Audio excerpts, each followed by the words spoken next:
बच्चों, भूगोल विषय के अंतर्गत कक्षा 12 में हम देख रहे हैं चैप्टर नंबर 12, जिसका नाम है भौगोलिक परिप्रेक्ष्य में चयनित कुछ मुद्दे एवं समस्याएं। बच्चों, इससे पहले की क्लासेज में इस चैप्टर में हमने देखा था पर्यावरण प्रदूषण, ठोस कचरा निपटान। उसके अंतर्गत हमने देखे थे कि भौगोलिक रूप से विभिन्न प्रकार की समस्याएं, विशेष रूप से नगरीय बढ़ती हुई नगरीय जनसंख्या और औद्योगिकीकरण के कारण जो समस्याएं हमारे सामने देखने को मिल रही है, उस वजह से हमने उनकी समस्याओं पर प्रकाश डाला और किस प्रकार से हम उसमें सुधार कर सकते हैं। बच्चों, हमने देखा पर्यावरण प्रदूषण के अंतर्गत जल प्रदूषण, वायु प्रदूषण, ध्वनि प्रदूषण, मृदा प्रदूषण। ठीक है बच्चों, इसके पश्चात हमने देखा कि ठोस कचरा निपटान अर्थात नगरों में ठोस जो कचरा होता है, जो एक घरेलू रूप से निकले चाहे वो व्यावसायिक प्रतिष्ठानों से निकले, वो ठोस कचरा बहुत बड़ी समस्या का कारण आज बनता जा रहा है। इसी क्रम में बच्चों, आज हमारा जो टॉपिक है वो है शहरी प्रवास। जो गांवों से शहर की ओर प्रवास होता है, ग्रामीण शहरी जो प्रवास है, वो भी आज एक बड़ी समस्या का कारण बनता जा रहा है। बच्चों, जैसे कि हम जानते हैं, गांवों में रोजगार की कमी है, सुख सुविधाओं की कमी है, विभिन्न शैक्षिक समस्याएं हैं, चिकित्सीय सुविधाओं की कमी है। इस प्रकार से गांवों में विभिन्न प्रकार की समस्याएं होने के कारण और रोजगार के उपलब्धता नहीं होने के कारण अधिकांश व्यक्ति शहरों की ओर प्रस्थान कर जाते हैं।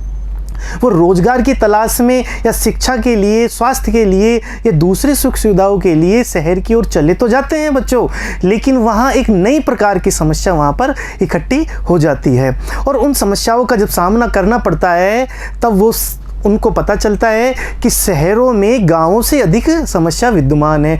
अनेक प्रकार की पर्यावरणीय समस्याएं, सांस्कृतिक समस्याएं, ठीक है बच्चों, दूसरे प्रकार की जो समस्याएं हैं वो भी आर्थिक समस्याएं, वो भी वहाँ पर शहरों में देखने को मिलती है। ठीक है बच्चों, तो हम आज के टॉपिक देखेंगे ग्रामीण शहरी प्रवास।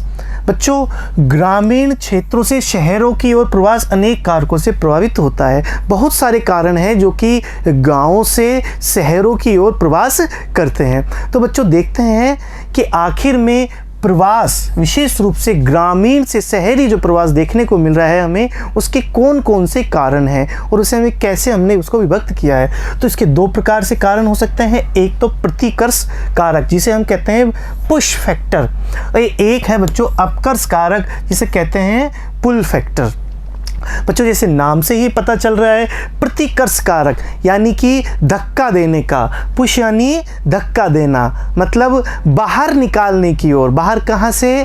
गांव से बाहर निकालने के कारण कौन कौन से हैं, ऐसे कौन कौन से कारक हैं जो कि हमें गांव से बाहर निकालते हैं।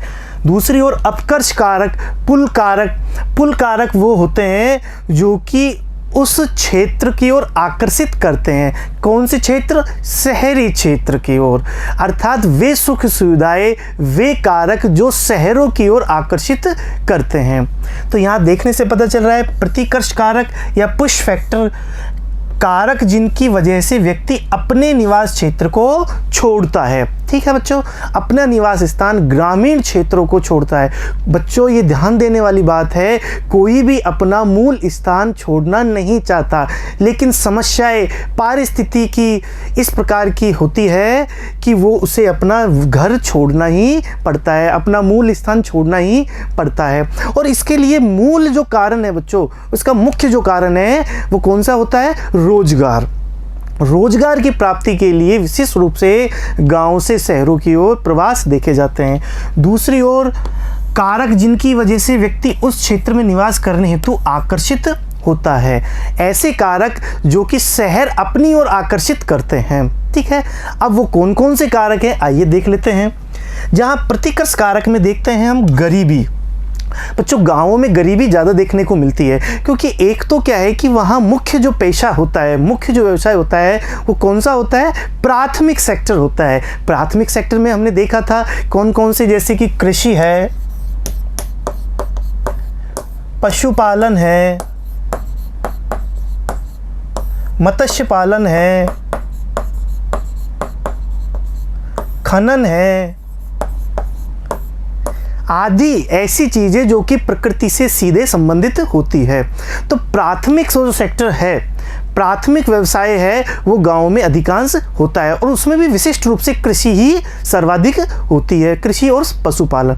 अब बच्चों, कृषि की समस्याएं हमने देखी थी। कृषि में आज की तारीख में बहुत ज़्यादा समस्याएं देखने को मिल रही है, विशेष रूप से हरित क्रांति के पश्चात, जब आज के किसान भारी कर्जे में डूब रहे हैं, छोटे छोटे उनके पास खेत हो गए हैं, खेत जोतों की जो संख्या है वो ज़्यादा बढ़ रही है, आकार खेतों के छोटे होते जा रहे हैं, ठीक है, और उसमें लगातार रूप से कर्जा बढ़ता जा रहा है, क्योंकि बच्चों जो लागत है कृषि में, जो लागत है उसकी संख्या, लागत है वो लगातार रूप से बढ़ती जा रही है, और उससे प्राप्त जो आय है वो कम होती जा रही है। तो दोनों का जो गैप है, लागत का और आय का, वो जो गैप है, अर्थात जहां पहले समय में ज़्यादा आय हो जाती थी बच्चों, वहीं उसकी लागत ज़्यादा होने की वजह से आज की तारीख में उनकी इनकम कम हो रही है। वर्तमान समय में कृषि में इनकम कम हो रही है इस समस्या के कारण। साथ ही परिवार में जब ज़्यादा संख्या बढ़ जाती है, जनसंख्या में वृद्धि होती है, इसके अलावा कृषि जोत या कृषि की जोत आकार कम होता जाता है, छोटे छोटे खेत होते जाते हैं, तो व्यक्ति को रोजगार की तलाश के लिए दूसरे क्षेत्र में जाना पड़ता है। अब गांवों में द्वितीयक, तृतीयक या चौथर्तुक इस प्रकार के क्षेत्र तो विकसित होते नहीं है, केवल प्राथमिक क्षेत्र ही विकसित होते हैं। इस कारण से वो रोजगार की तलाश के लिए बच्चों कहाँ जाता है, वो शहरों की ओर प्रस्थान करता है। तो पहला जो कारण है प्रतिकर्ष कारक वो है गरीबी। दूसरा है बच्चों कृषि भूमि पर जनसंख्या का बढ़ता दबाव। हमने देखा कृषि भूमि पर जनसंख्या का लगातार दबाव बढ़ता जा रहा है, जनसंख्या में वृद्धि होती जा रही है और कृषि भूमि लगभग स्थायी है, ठीक है बच्चों। तो कृषि भूमि जो है वो लगभग स्थायी है, लेकिन जनसंख्या में लगातार रूप से बढ़ाव होने के कारण उसके टुकड़े होते जा रहे हैं जैसे, ठीक है। तो उस कारण से भी छोटे खेत होने के कारण देखने को मिल रहा है कि यहाँ पर रोजगार की प्राप्ति नहीं हो पाती। शिक्षा एवं स्वास्थ्य सेवाओं की कमी।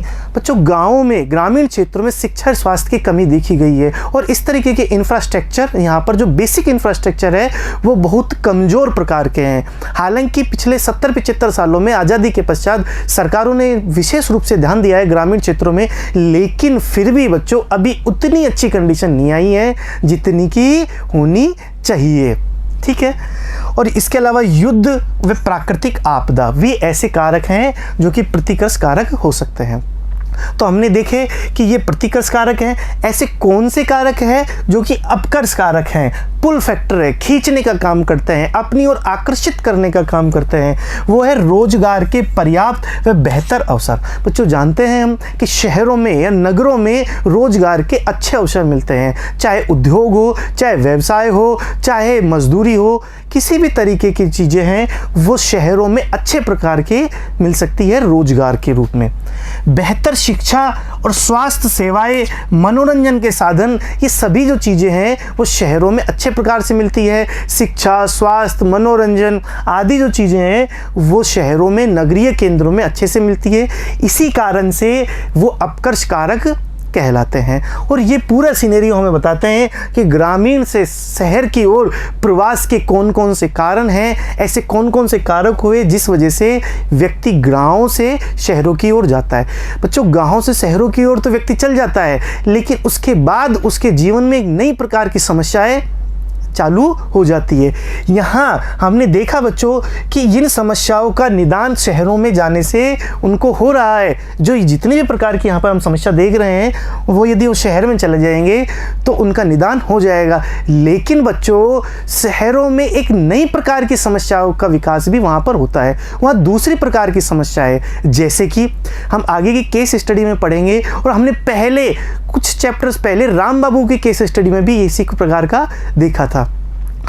तो हम वहाँ पर देखते हैं कि शहरों में नई प्रकार की समस्या है। सबसे पहली समस्या होती है रहने का स्थान। बच्चों शहरों में रहने का जो निवास स्थान है या तो बहुत महंगा होगा, अर्थात जितनी उसकी इनकम है, कोई व्यक्ति जाता है उसकी जितनी इनकम है उससे बहुत ज़्यादा उसको वहाँ पर रेंट देना होगा, या फिर घर खरीदने वाली कंडीशन यदि होगी तो उसे उसकी बहुत ज़्यादा कीमत चुकानी पड़ती है।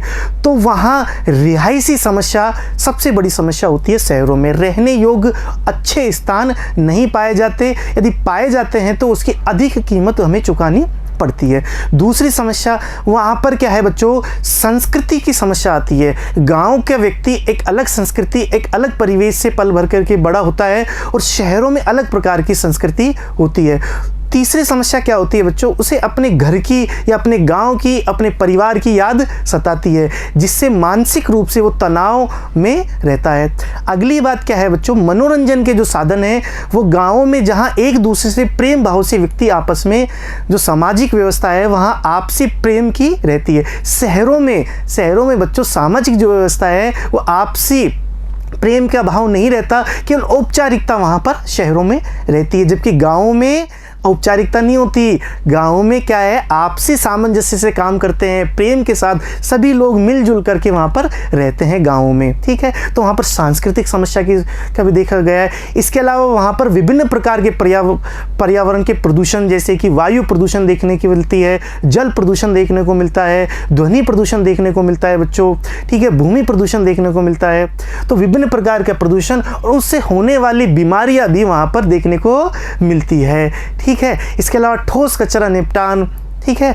इसके अलावा वहाँ पर काम के घंटे ज़्यादा होने से व्यक्ति तनाव में, दबाव में आ सकता है। अपने परिवारजन से नहीं मिलने के कारण वो और ज़्यादा खिन्नता या तनाव महसूस करता है, जिससे हो सकता है वो डिप्रेशन में आ जाए, वो तनाव में आ जाए, ठीक है। इससे छुटकारा पाने के लिए वो बच्चों ड्रग सेवन या फिर मैं कहूँ औषध का प्रयोग करता है। ड्रग सेवन का भी प्रयोग कर सकता है, शराब जैसी चीज़ों के व्यसन में पड़ सकता है, दूसरी जो बुराइयाँ है, दूसरे जो अपराध है उन पे भी पड़ सकता है, और इस तरीके से जाकर के वो अपराध के दलदल में फंस जाता है। अनेक बार ऐसा भी देखा गया है। उसके कोई वहाँ पर मित्र मंडली नहीं होती जिससे अपनी बात शेयर कर सके, और इस तरीके से एक नई प्रकार की समस्याएं शहरों में देखने को मिलती है बच्चों, ठीक है। तो यहाँ पर हमने देखा ग्रामीण शहरी प्रवास। आइए बच्चों अब केस स्टडी देख लेते हैं। एक केस स्टडी हमारी पुस्तक में रमेश नाम का व्यक्ति है। रमेश नाम का व्यक्ति 9वीं कक्षा में पढ़ाई छोड़ देते हैं और उसकी शादी हो जाती है, ठीक है। छोटी बालपन में उसकी शादी हो जाती है। तो एक तो क्या है, उसके कम उम्र में शादी हो जाती है, दूसरी वो कम पढ़ाई करके ही या अर्ध शिक्षित ही होकर के वो पढ़ाई छोड़ देता है। तो दो समस्या उसके सामने हो। अब बच्चों कम पढ़ा लिखा है, शादी हो गई, तो बच्चों उसको कमाने के लिए, पैसे कमाने के लिए आवश्यकता होती है। तो वो क्या करता है, देखता है कि अपने परिवार में क्या है। तो परिवार में मात्र 3 एकड़ भूमि है। परिवार में बच्चों उसके पास कितनी भूमि है, मात्र 3 एकड़ भूमि है, और साथ ही उस पर कर्जा भी अधिक था। उसके जो परिवार था उस पर बहुत ज़्यादा कर्जा था, और मात्र 3 एकड़ भूमि है जिसमें वो उसका परिवार गुजारा करता था। तो वो खेती पर आधारित काम नहीं कर सकता था। तो उसे क्या करना होगा अब, 1988 में बच्चों देखो यहाँ पर 1988 में गांव से उत्प्रवास कर लुधियाना की ऊन फैक्ट्री में 20 रुपये प्रतिदिन की मजदूरी पर उसने काम किया। बच्चों लुधियाना चला गया, ठीक है। वो वहाँ लुधियाना चला गया, और लुधियाना जाने के पश्चात, पंजाब में लुधियाना जाने के पश्चात ऊन की फैक्ट्री में काम करने लग गया। और कितने रुपए में, मात्र 20 रुपये प्रतिदिन के हिसाब से। अर्थात उसकी जो आय थी वो बहुत कम थी और प्रतिदिन के हिसाब से थी। अर्थात जिस दिन छुट्टी होगी, जिस दिन वो काम नहीं कर सकता किसी भी कारणवश, उस दिन उसको पैसे नहीं मिलेंगे। तो उसकी स्थिति यहाँ पर बताते हैं। नई संस्कृति और पर्यावरण से अनुकूलन में कठिनाई आई। पंजाब में आया तो पंजाब की संस्कृति अपनाने में बहुत भारी समस्या का सामना करना पड़ा। बोली, भाषा, रहन सहन, ठीक है बच्चों, किस तरीके से वहाँ पर उनका व्यवहार, ये सारी चीज़ें, और पर्यावरण, गांव के पर्यावरण और शहर के पर्यावरण में जो अनुकूलता थी वो उसको अपनाने में काफ़ी समस्या का सामना करना पड़ा। तो ये यहाँ पर हमने रमेश की बात बताई। इसके पश्चात देखते हैं, सूरत में जाकर वेल्डिंग का काम उसने सीखा। लुधियाना से चला गया, एक ठेकेदार को पकड़ा उसने, ठेकेदार था वो उसको सूरत में लेकर के गया। सूरत कहाँ पर है, गुजरात में है। गुजरात में सूरत में जाकर के उसने क्या किया, वेल्डिंग का काम सीखा। अब वेल्डिंग का काम सीखा जिस ठेकेदार के अंडर में, और उसी के साथ में वो तब से लेकर के उसी ठेकेदार के साथ देश के अलग अलग शहरों में जाकर वेल्डिंग का काम करता है। तो बच्चों केस हिस्ट्री में क्या हुआ कि उसने वेल्डिंग का काम कहाँ सीखा? सूरत में। और उसी ठेकेदार के साथ में देश के अलग अलग हिस्सों में जाकर के वेल्डिंग का काम करता है, अर्थात वो एक स्थान से दूसरे स्थान पर प्रवास करता रहता है। परिवार को 20,000 रुपये प्रतिवर्ष बेचता है, प्रतिवर्ष 20,000 रुपये परिवार को भी बेचता है, जिससे कि उसके घर के खर्चे पूरे हो सके, क्योंकि वो शादीशुदा है। यहाँ पर देखने वाली बात है। विकासशील देशों में रमेश जैसे गरीब, अर्धशिक्षित एवं अकुशल श्रमिक ग्रामीण क्षेत्रों से प्राय शहरी क्षेत्रों के असंगठित एवं अनौपचारिक क्षेत्रों में कार्य करते हैं और गंतव्य स्थान पर मजदूरी काफ़ी कम भी होती है।